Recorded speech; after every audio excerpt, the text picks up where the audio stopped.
Delmar Rutherford had never imagined that at 52, he would be living alone in a cabin deep within Minnesota's Superior National Forest.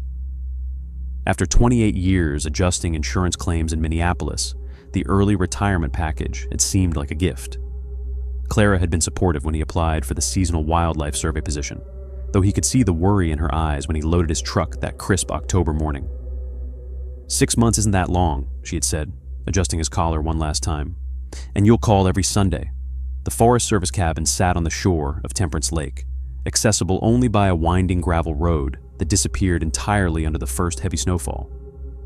Delmar's job was straightforward: monitor wildlife migration patterns, document environmental changes, and maintain the remote research station that served as a base for biologists studying the region's ecosystem. The work was methodical, requiring the same attention to detail that had made him successful in insurance, but with the added satisfaction of being outdoors. The cabin was spartanly furnished but comfortable, with a wood-burning stove, propane appliances, and a satellite communication system for weekly reports. Delmar settled into a routine that felt surprisingly natural.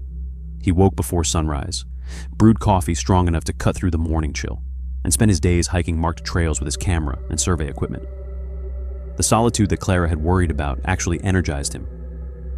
For the first time in decades, his schedule belonged entirely to him. The nearest town, Grand Marais, was a 45-minute drive down increasingly treacherous roads as winter approached.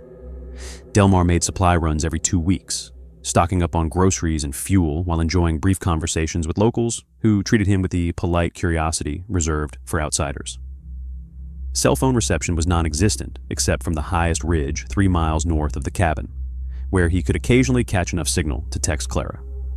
It was during his 5th week at Temperance Lake that Delmar first noticed something amiss.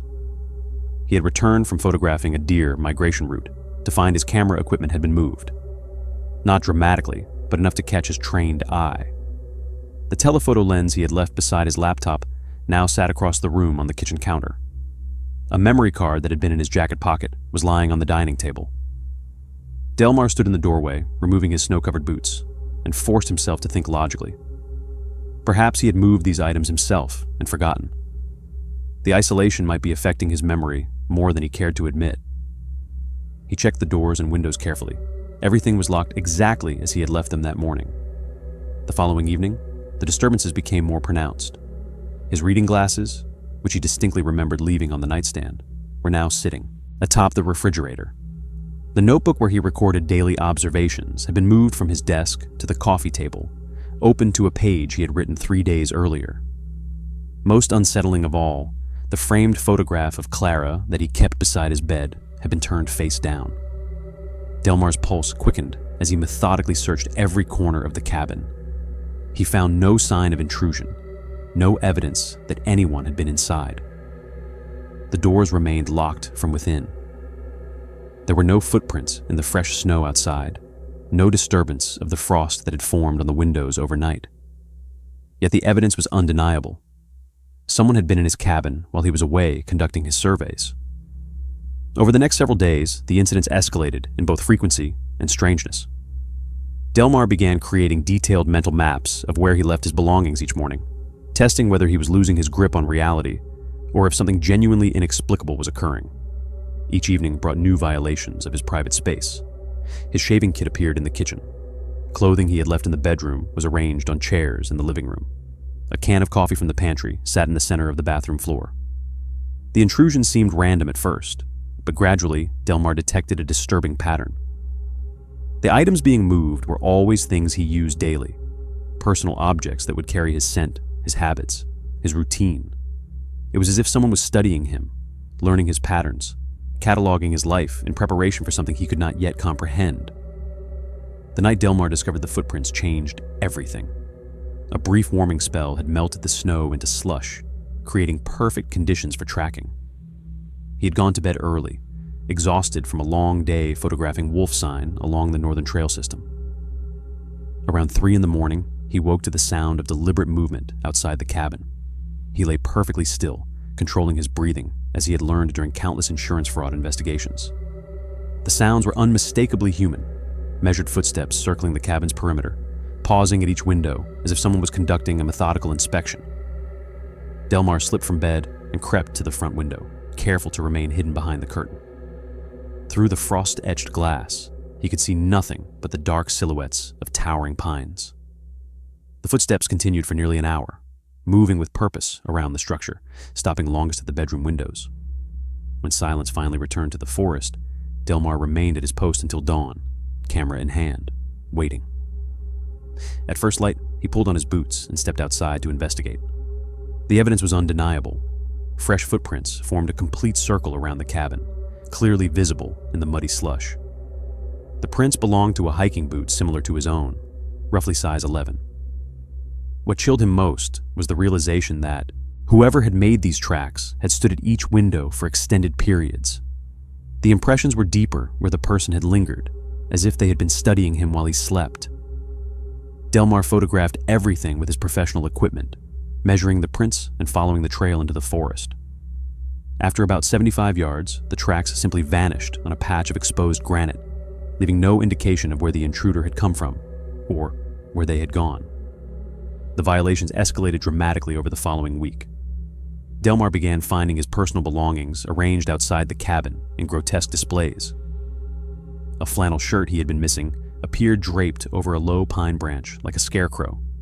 His toothpaste had been squeezed out in careful lines along a fallen log. Most disturbing of all, a pair of his underwear was discovered stuffed into a hollow in an ancient cedar, as if someone was building a shrine from pieces of his life. Each discovery sent waves of nausea through him. The invasions were becoming increasingly intimate. Whoever was doing this wasn't just watching him.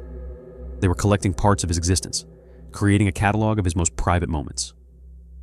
Delmar contacted his supervisor using the emergency satellite phone, but the response was dismissive. Bears were known to enter cabins, he was told.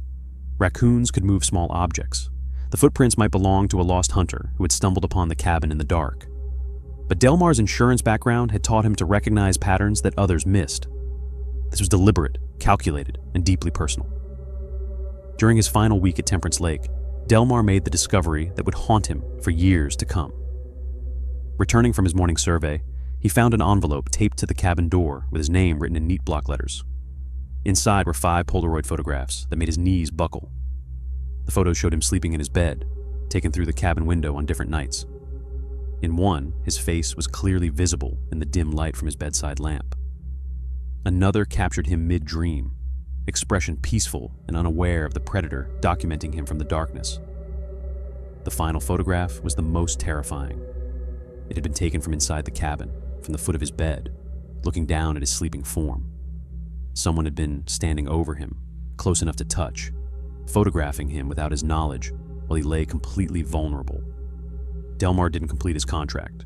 He packed essential items, abandoned everything else, and drove straight to the Forest Service headquarters in Duluth. He submitted his resignation immediately and filed a formal complaint with local law enforcement. Deputies investigated, but found nothing conclusive. The cabin showed no signs of forced entry, and subsequent snowfall had erased any remaining evidence. Clara never asked why he returned home 2 months early, pale and jumpy, installing new deadbolts on every door.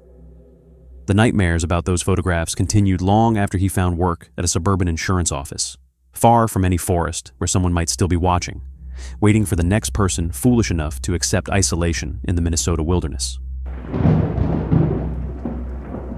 The cabin listing appeared too good to be true, which should have been Clifton Whitmore's first warning. After 3 weeks of searching for temporary housing near the proposed wind farm site in the Adirondack Mountains, he was running out of options. His environmental consulting contract required 6 months of on-site monitoring, and most rental properties in the area catered to summer tourists, not middle-aged professionals conducting soil sampling in October. At 52, Cliff thought he had developed decent instincts about people and situations. 25 years as an environmental engineer, including a decade with the EPA before going freelance, had taught him to spot red flags. But the divorce had left him emotionally drained and financially stretched. When he found the Facebook listing for a furnished cabin at half the market rate, desperation overruled caution. The landlord, Roderick Drummond, responded to his inquiry within minutes. His message was professional and accommodating. He explained that he had recently inherited the property from his late father and was looking for a responsible long-term tenant while he decided what to do with it. He lived in Albany, he said, making it difficult to manage the property personally, but his brother Vernon could show Cliff around. Vernon Drummond met Cliff at the cabin on a gray Thursday afternoon. He was a quiet man in his mid-50s, wearing work boots and a flannel shirt that had seen better days. He spoke in monosyllables as he led Cliff through the property, answering questions about utilities and internet with shrugs and nods toward various fixtures. The cabin exceeded expectations. Nestled among towering pines and maples showing their autumn colors, it sat at the end of a gravel road that wound through state forest land. The interior was rustic but well-maintained, with a stone fireplace, modern appliances, and large windows that looked out into the wilderness. The furniture was simple but comfortable. A leather couch, a dining table that could accommodate his laptop and equipment, and a bedroom with a view of the mountains. Vernon handed him the keys and left before Cliff finished exploring, telling him to lock up and leave the keys under a designated rock if he decided against the place. Cliff signed the lease via email that evening and transferred the first month's rent along with a security deposit. Within a week, he was moving his belongings from his cramped temporary apartment in Albany. The first month passed peacefully. Cliff established a routine of early morning equipment checks, long days collecting air quality readings and soil samples throughout the proposed wind farm site, and quiet evenings in the cabin reviewing data and preparing reports for his client. The isolation suited him. After months of contentious divorce proceedings and the stress of starting his own consulting business, the solitude felt therapeutic. His contact with Rod was minimal and professional. Monthly, emails confirming rent payments and brief exchanges about property maintenance. Rod seemed like the ideal landlord, present enough to address concerns, absent enough to respect privacy. The shift began subtly during Cliff's 6th week in the cabin. Rod's monthly check-in email included an unexpected comment. "Hope the GPS unit is working well for your soil sampling. Technology can be frustrating when you're working alone in remote areas." Cliff paused while reading the message. He had never mentioned using GPS equipment to Rod. It was a reasonable assumption. Most environmental consultants use GPS for site mapping, but something about the specificity felt odd. He dismissed the unease and responded with a brief confirmation that everything was working fine. The following week brought another strange message. Rod asked about the weather conditions during Cliff's field work, mentioning that the readings near Beaver Pond must be challenging when the wind picks up. Beaver Pond was not marked on any standard map. It was a local name Cliff had learned from a park ranger, referring to a small wetland area within his study zone. How had Rod known about Beaver Pond? More importantly, how did he know Cliff had been working there? Cliff began paying closer attention to Rod's communications. The messages became increasingly specific and unsettling. Rod mentioned that Cliff seemed to prefer working the northern quadrant of the site in the mornings. He commented on the condition of the access road after recent rains. He asked about the effectiveness of Cliff's soil auger in the rocky terrain near the ridgeline. Each detail was accurate. Each observation indicated knowledge that no landlord should possess about a tenant's daily activities. Cliff was working alone in areas miles from any main road, collecting data in locations he had never discussed with anyone except his client in confidential progress reports. The breaking point came on a Tuesday evening when Cliff returned from an exhausting day of equipment calibration.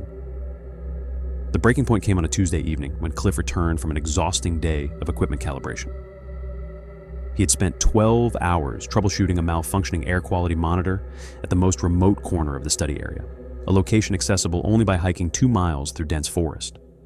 As he unlocked the cabin door, his phone buzzed with a message from Rod. "Hope you got that air quality sensor working. The readings have been inconsistent all week." Cliff's blood ran cold. The sensor malfunction was not mentioned in any report. He had discovered it that morning and had told no one.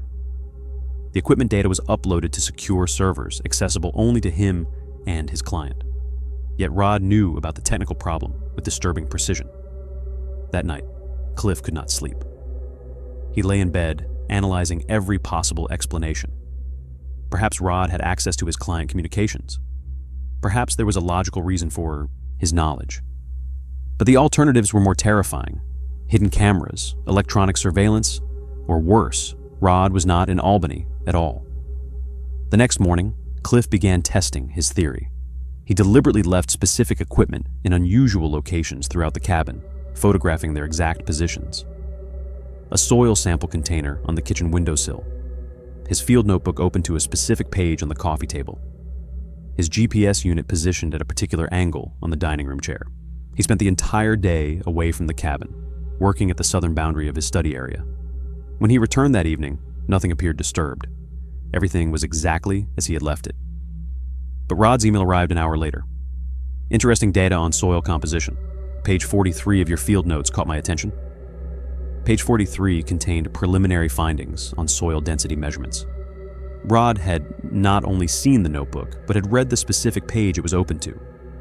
Cliff immediately began searching the cabin systematically. He moved furniture, examined light fixtures, checked outlets and smoke detectors. His engineering background had familiarized him with surveillance technology, but modern devices could be incredibly small and sophisticated. After 4 hours of searching, he found nothing obvious. The cabin's rustic construction offered numerous hiding places: exposed ceiling beams, decorative wooden elements, vintage fixtures with brass fittings. Any of these could conceal miniature cameras. The situation escalated when Cliff left for a weekend conference in Syracuse. He had informed Rod of his absence as required by the lease terms. He drove the 3 hours on Friday afternoon and returned late Sunday evening. As his headlights swept across the cabin driveway, they illuminated a dark pickup truck parked near the building. Cliff's heart pounded as he approached slowly. The vehicle pulled away quickly, disappearing down the gravel road before he could identify the license plate. He sat in his car for several minutes, debating whether to call the police or investigate alone. Inside the cabin, everything looked normal at first glance. No signs of forced entry, no obvious disturbances. But Cliff noticed subtle changes that made his skin crawl. His pillow had been moved slightly. A bottle of prescription medication on his dresser had been opened and repositioned. In the bathroom, his electric toothbrush showed recent use despite being dry when he left Friday. Someone had been inside. Someone had touched his personal belongings. The violation felt profound and deeply disturbing. Cliff did not sleep in the cabin that night. He drove to a motel in Lake Placid and called the police the next morning. The responding officer took his report, but seemed skeptical. Without evidence of theft or forced entry, there was little law enforcement could do. The deputy suggested that perhaps Cliff had misremembered the position of items, or was experiencing stress-related paranoia from living alone in such isolation. Frustrated by the dismissive response, Cliff hired a private investigator specializing in surveillance detection. The former state police officer arrived with electronic equipment and conducted a methodical search. Within 4 hours, he discovered 2 wireless cameras, one hidden in a decorative wooden clock on the bedroom dresser, another concealed in a pine cone-shaped ornament on the living room mantel. Both cameras transmitted to a receiver within a half-mile radius. The investigator also found that the front door lock had been modified with a duplicate cylinder, allowing unauthorized entry regardless of deadbolt position. Armed with evidence, Cliff returned to the police. This time, they launched a full investigation. Rod Drummond was arrested at a house less than 2 miles from the cabin, where police found hours of recorded footage and dozens of photographs taken during Cliff's fieldwork. Rod pleaded guilty to multiple surveillance and trespassing charges, receiving an 18-month jail sentence. But for Cliff, the damage was irreversible. He completed his contract, but never felt safe in remote locations again. The wilderness that had once offered solace now harbored the memory of unseen eyes watching from the shadows. Randolph Whitmore adjusted his fishing vest one more time as he surveyed their campsite beside the remote mountain stream. At 52, Randy still carried himself with the quiet confidence of a man who'd spent decades solving other people's problems as an insurance adjuster. Now, 6 months into retirement, he was determined to prove he hadn't gone soft behind a desk. "You sure about this spot, Randy?" Donovan Merriweather called out, wrestling with the tent poles. At 55, Don retained the practical skills of a shop teacher, but his movements carried the slight stiffness of a man whose body was reminding him of 35 years on his feet. "Feels mighty isolated, even for the Smokies," Randy chuckled, checking his tackle box one more time. "That's the point, Don. No tourists, no park rangers telling us where we can and can't fish. Just like when we were kids, remember?" The two men had been friends since high school, their bond surviving Randy's marriage to Linda, Don's messy divorce, career changes, and the general drift that comes with middle age. This annual fishing trip to the remote corners of the Great Smoky Mountains had become their tradition, a way to maintain connection in an increasingly complicated world. Their campsite sat in a narrow valley where few hikers ventured, accessible only by an old logging road that required Don's four-wheel drive pickup to navigate. Cell service had disappeared an hour ago, but both men carried hunting radios clipped to their belts, a sensible precaution they'd adopted after Randy's wife, Linda, had made her concerns about two old fools wandering off into the wilderness abundantly clear. "Linda still giving you grief about these trips?" Don asked, securing the last tent stake. "She worries," Randy admitted, setting up his portable camp chair. "Kids are grown, grandkids on the way. She thinks I should take up golf." He snorted. 40 years of marriage, and she still doesn't understand that some things matter more than safety. Don understood. His own relationship with outdoor adventures had intensified since his divorce. Every other weekend, when his teenage son Trevor came to stay, they'd head into the woods. Those expeditions were sacred, the only time the boy seemed to forget his phone and actually talk to his old man. As evening settled over the mountains, they cooked dinner on Don's camp stove and shared stories they'd told 100 times before. The familiar rituals felt good, two men comfortable in each other's company, surrounded by the ancient forests of Appalachia. It was past midnight when Randy woke to voices echoing through the valley. At first, he thought Don was talking in his sleep, but his friend was snoring peacefully in the next sleeping bag. The voices were distant, but distinct. Multiple people having a conversation somewhere in the darkness beyond their camp. Randy lay still, listening. The voices carried a strange accent, thicker than the usual mountain. Dialect he knew from years of insurance work in rural Tennessee. Words he couldn't quite make out drifted through the night air, punctuated by occasional laughter that sounded harsh and unwelcoming. "Don," he whispered, reaching over to shake his friend's shoulder. You hear that?" Don came awake instantly, a skill developed from decades of monitoring teenagers in shop class. They both lay silent, listening to the conversation that seemed to circle their campsite like wolves testing the perimeter of firelight. "That's not possible," Don muttered. "We didn't see another soul on that logging road." Randy fumbled for his headlamp, but Don caught his wrist. "Don't. If they meant us well, they'd have announced themselves hours ago." The voices continued for perhaps 20 minutes, sometimes close enough that Randy could almost understand individual words, sometimes fading until he wondered if he'd imagined them entirely. Then, as suddenly as they'd begun, the voices stopped. The silence that followed felt oppressive, loaded with unspoken threat. Neither man slept well for the remainder of the night. When dawn finally broke through the canopy, they emerged from their tent to find fresh boot prints in the soft earth around their campsite. Multiple sets, circling their tent like predators studying prey. "Randy," Don's voice was tight with concern. "Look at this." The footprints were clear in the morning light. At least 4 different people, judging by the varying sizes, had walked around their tent while they slept. Some prints came within inches of the tent walls.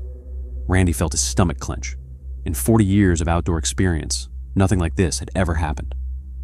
"We're packing up," Randy said, his voice carrying the authority that had served him well in decades of insurance investigations. "Right now." Don nodded grimly, already rolling up his sleeping bag.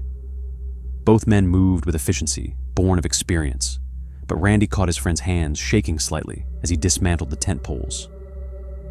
The discovery of those footprints had shattered any illusion of safety. As they loaded gear into Don's pickup, Randy kept scanning the tree line. The forest that had seemed peaceful yesterday now felt hostile, full of shadows that might conceal watching eyes. His hunting radio crackled occasionally with static, but they were too deep in the mountains for any real communication. "You thinking what I'm thinking?" Don asked, securing his tackle box in the truck bed.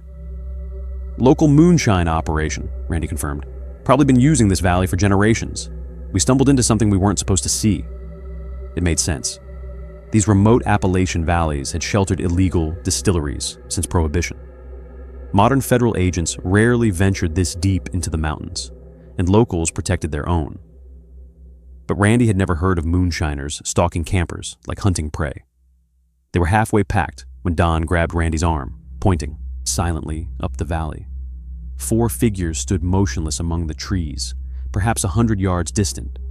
Even at that distance, Randy could see they were watching the campsite with unsettling intensity.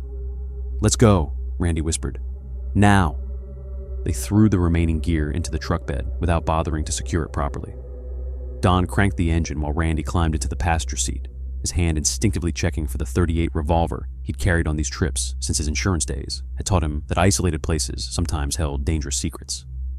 The figures hadn't moved, but as Don put the truck in reverse, Randy saw them step forward in unison, like a coordinated hunting party closing distance on wounded game. Don accelerated down the rough logging road faster than was safe, the truck bouncing violently over ruts and rocks. In the side mirror, Randy watched the four figures emerge from the forest to stand in their abandoned campsite, making no attempt to pursue, but somehow conveying the message that pursuit wasn't necessary. "They know these mountains better than we do," Randy said grimly. "They know where this road goes." As if summoned by his words, two more figures appeared ahead of them, standing directly in the middle of the logging road. Don slammed the brakes, gravel spraying as the truck skidded to a stop, barely 20 feet from the motionless pair. "Back up," Randy urged, but glancing in the mirrors, he saw the original four had followed them down the mountain. They were boxed in. The two figures ahead began walking toward the truck with deliberate slowness. They wore dark clothing that seemed to blend with the forest shadows, and their faces were obscured by wide-brimmed hats pulled low. One carried what looked like an old-fashioned rifle. Randy's radio suddenly crackled to life with clear transmission. "Y'all picked the wrong valley to fish in?" The voice was local mountain dialect, thick with generations of isolation. It carried an undercurrent of amusement, as if this confrontation was entertainment rather than threat. "We're just leaving," Randy spoke into his radio. "No trouble intended." "Trouble's already been made," came the response. "Question is what we do about it." Don's knuckles were white on the steering wheel.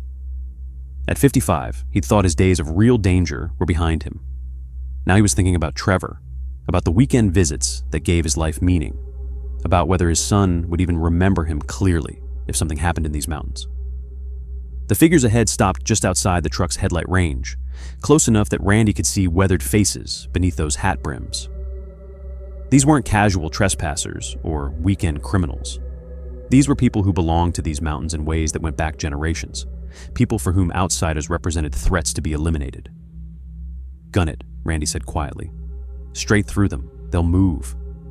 Don hesitated for a heartbeat, then floored the accelerator. The truck lurched forward, engine roaring. The two figures dove aside at the last second, and suddenly they were racing down the mountain toward civilization, toward cell service and safety, and the normal world where insurance adjusters and shop teachers didn't become prey in ancient mountain feuds. Behind them, Randy heard gunshots echoing through the valley. Not aimed at them, he realized, but signals. Calls to others deeper in the mountains. The hunt wasn't over.